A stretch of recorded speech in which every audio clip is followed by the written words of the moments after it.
Assalamualaikum warahmatullahi wabarakatuh. Alhamdulillahirabbil alamin wa bihi nasta'in wa ala umuri waddin wassalatu wassalamu alal mursalin wa ala alihi washabbihi ajmain amma ba'du. Puji syukur terhadap Allah Subhanahu wa taala yang telah memberikan kita nikmat sehat, nikmat iman sehingga kita bisa melaksanakan perkuliahan di pagi hari ini dengan keadaan sehat walafiat. Dan tidak lupa juga kita panjatkan kepada baginda Nabi Muhammad sallallahu alaihi wasallam. Yang terhormat Bapak Rizky sebagai dosen mata kuliah Grand Economy Trade dan teman-teman sekalian yang saya cintai. Kami dari kelas 10 ingin mempresentasikan hasil karya seni kami. Sebelum presentasi dimulai, kami ingin memperkenalkan diri dulu. Perkenalkan, nama saya Bufa Esa Saputra sebagai moderator. Yang kedua Lilik S. Nurul Latifah. Yang ketiga Farasti Amalia. Kepada materi selanjutnya akan membacakan saudari Farasti Amalia. Waktu dan tempat saya persilakan.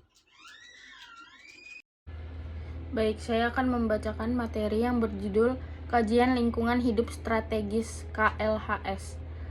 Yang pertama, pengertian dan jenis kajian lingkungan hidup strategis KLHS. Kajian lingkungan hidup strategis merupakan instrumen untuk mengintegrasikan pertimbangan lingkungan dalam pengambilan keputusan pada tahap kebijakan, rencana atau program untuk menjamin pembangunan berkelanjutan sedini mungkin. KLHS adalah proses sistematis dan komprehensif untuk mengevaluasi dampak lingkungan hidup yang mungkin terjadi akibat KRP, yang dibentuk dengan mempertimbangkan aspek sosial ekonomi serta dibentuk dengan mempertimbangkan aspek sosial ekonomi. Prinsip-prinsip keberlanjutan dari usulan KRP pembangunan. Konsep KLHS dalam UU PPLH diatur dalam pasal 1 angka 10 UU PPLH ditentukan bahwa KLHS adalah rangkaian analisis yang sistematis, menyeluruh dan partisipasif untuk memastikan bahwa prinsip pembangunan berkelanjutan telah menjadi dasar dan terintegrasi dalam pembangunan suatu wilayah dan kebijakan, rencana atau program. Pengaturan KLHS dalam UU PPLH terdapat dalam 5 pasal, yaitu pada pasal 14, pasal 15, pasal 16, pasal 17, dan pasal 18 UU PPLH. Jenis-jenis kajian lingkungan hidup strategis: kapasitas daya dukung dan daya tampung lingkungan hidup untuk pembangunan, perkiraan mengenai dampak dan risiko lingkungan hidup, kinerja layanan atau jasa ekonomi, efisiensi pemanfaatan sumber daya alam, tingkat kerentanan dan kapasitas adaptasi terhadap perubahan iklim, tingkat ketahanan dan potensi keanekaragaman hayati.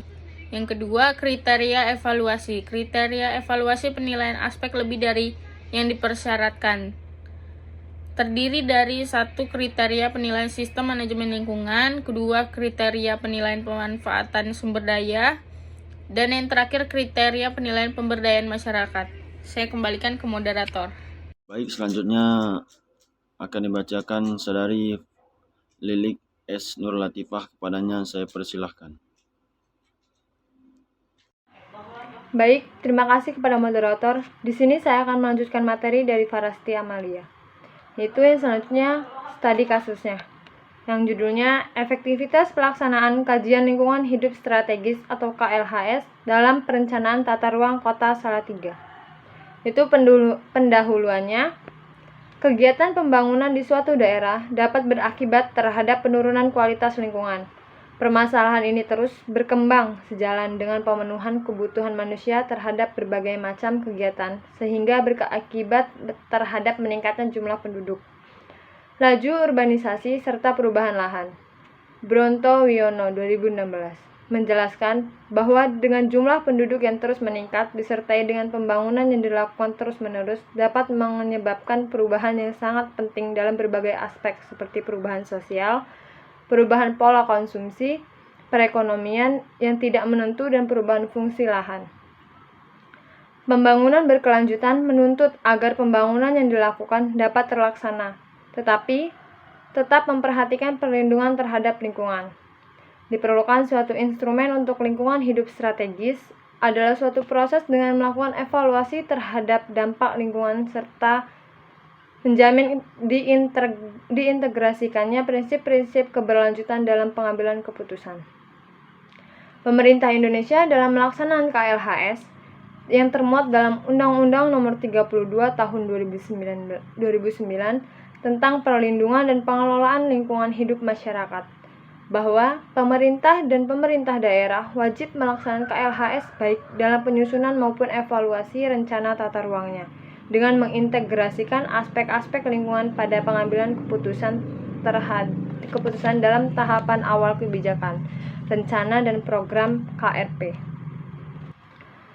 Untuk proses penerapan KLHS dirasa masih sangat rumit, sehingga banyak para peneliti akademis mencoba untuk menganalisis dengan menggunakan beberapa metode untuk mengevaluasi tentang keefektifannya.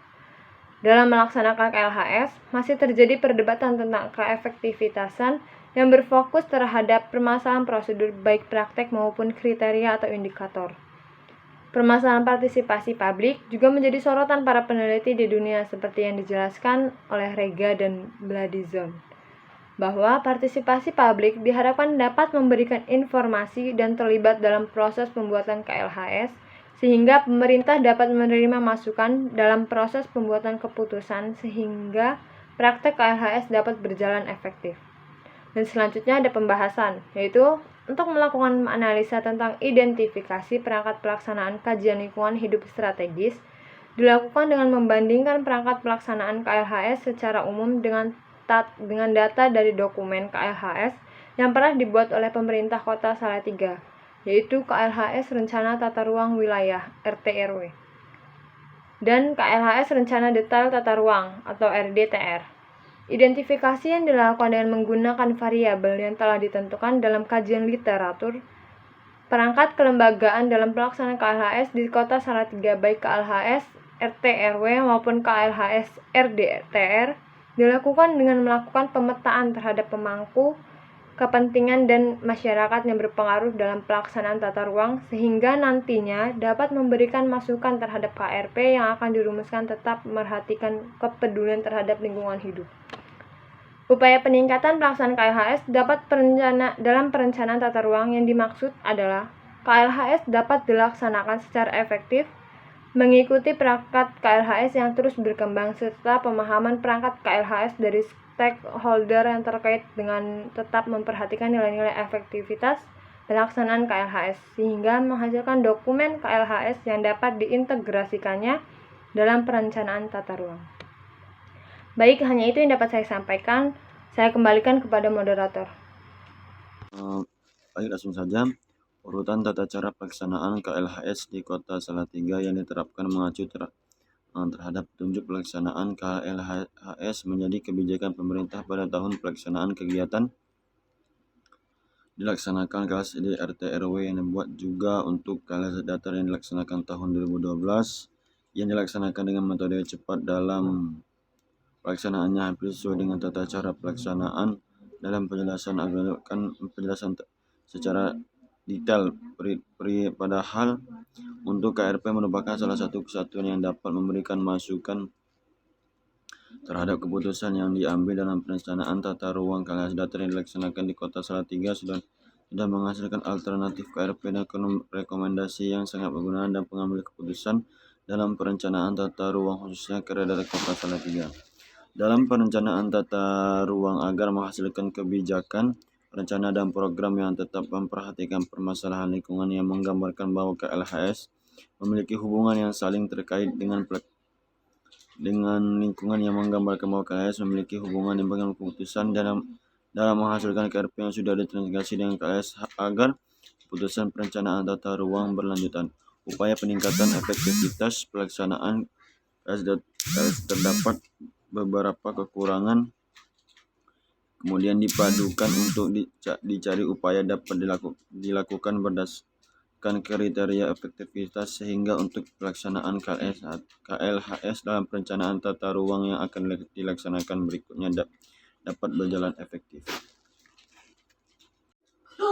Baik, kesimpulannya yang dapat diambil dari hasil penelitian efektivitas kajian lingkungan hidup strategis KLHS dalam perencanaan tata ruang Kota Salatiga adalah perlu diperhatikan agar berjalan dengan aturan yang ada, akan tetapi masih dalam kegiatan seperti monitoring, evaluasi, dan umpan balik masih perlu dilaksanakan secara maksimal karena kegiatan tersebut merupakan kontrol terhadap pengambilan keputusan dalam kegiatan rencana dan program dalam perencanaan tata ruang yang dihasilkan yang masing-masing memiliki kepentingan tujuan strategi yang berbeda, sehingga di peningkatan efektivitas pelaksanaan KLHS agar KLHS yang dihasilkan dapat berjalan bentuk dengan konteks yang berbeda-beda.